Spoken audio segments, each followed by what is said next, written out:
ఒక చిన్న ఊరిలో ఓ పాత తాతయ్య ఉండేవాడు. అతను చాలా కాలం క్రితం చేసిన ఓ పెద్ద గడియారం తన ఇంటి గోడపై వేలాడదీశాడు. ఆ గడియారం ప్రతి గంటకి ఒక మాయాజాలంలా మెరుస్తూ, రంగులు మార్చుతూ కనిపించేది. పిల్లలందరికీ అది మాయ గడియారంలా అనిపించేది. ఒక వానరోజు స్కూల్ రద్దయింది. పిల్లలు ఇంట్లోనే ఉండిపోయారు. అప్పుడు ఓ చిన్న అమ్మాయి, అన్విత అనే పాప, తాతయ్య ఇంటికి వెళ్ళింది.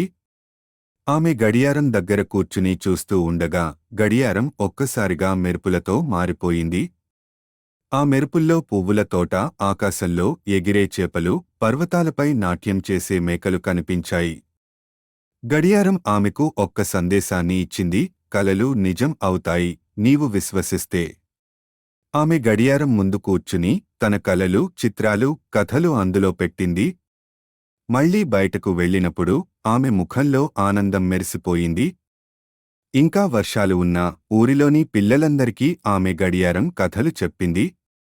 ప్రతిరోజూ ఒక కొత్త కల, ఒక కొత్త రంగు, ఒక కొత్త ఆశ. గడియారం తన పని చేసింది. పిల్లల మనసుల్లో సృజనాత్మకత, ఆశ, ఉత్సాహం నింపింది.